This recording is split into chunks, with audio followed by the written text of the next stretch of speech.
How is a Hillyard woman able to hoard hundreds of animals over nearly 3 decades without anybody stopping her? That's the question on many minds tonight after Spokanimal officers again seized dozens of animals yesterday from Marsha Erskine's home on East Crown. Well, tonight we've learned that one Chihuahua and her owner are the key to possibly stopping this hoarding cycle. KXY4's Colleen O'Brien spoke with that Chihuahua's owner, who alleges that Erskine stole the dog. That's right, and that woman is a key witness to the case that could mean criminal charges for this woman involved. We're at the doghouse in Spokanimal, very loud. They've just been inundated with dogs from this case. This little one down here is just one of 50 that made it out of that home and is now up for adoption. One small home in Hillyard, a private hell for 50 animals. We've learned today the dogs were desperate with thirst. He is wanting something to drink, but he couldn't drink because the trough that was filled for him for water was frozen. You could see where he'd been licking it. And this cat's skin is peeling off because Spokanimal says it was forced to live in a kennel lined with inches of feces and urine. But their nightmare ended yesterday because someone finally said something. When I got there, the house reeked of urine. You could smell it a house away. In October, Erin Wakefield's 15-year-old Chihuahua disappeared. She assumed he was dead until mid-January when a friend spotted the dog at a Hillyard gas station. A special marking on her tail gave it away. That led Wakefield back to Marsha Erskine's home, where she says the animals were begging to be freed. They just wanted to go, and I know that sounds funny, but they just wanted out.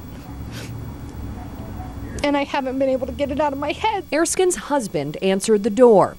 Wakefield told him she wasn't leaving without her dog, and the man handed it over. She was horribly dirty. She was covered in feces. Her ears were all rotted out. Wakefield is now working on pressing charges against Erskine. I would be surprised that half the dogs in that kennel right now were not owned at one point by someone who thinks that their dog has been dead for so long.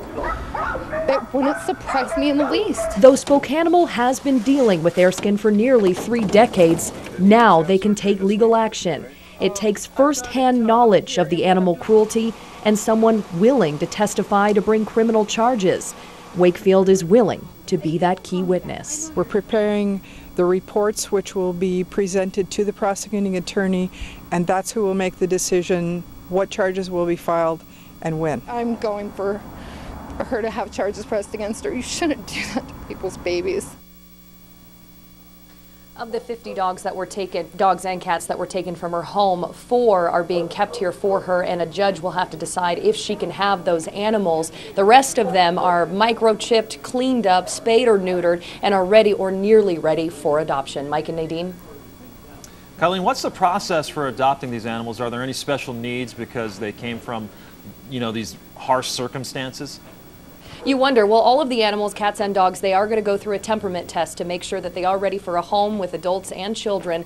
If you don't have room for another home, you can adopt one of these dogs or cats that came from this home. But if you don't have room for another pet, you can sponsor one of these pets, and that will lower the adoption fee for somebody who does want to take them home but maybe can't afford it. So there are many options if you want to help out these animals.